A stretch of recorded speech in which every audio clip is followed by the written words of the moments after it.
monoxide. It is known as the silent killer.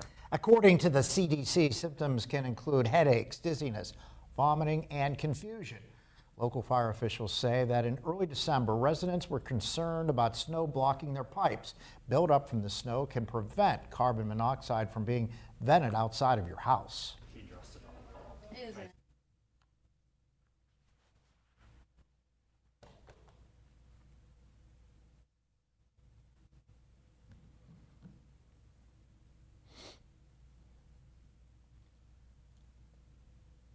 That's why we recommend that you have carbon monoxide detectors, because you won't know if you have a problem until the detector goes off or if someone gets sick.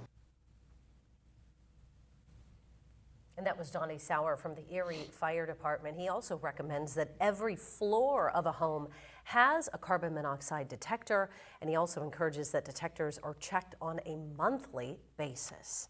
Still to come this evening on Erie.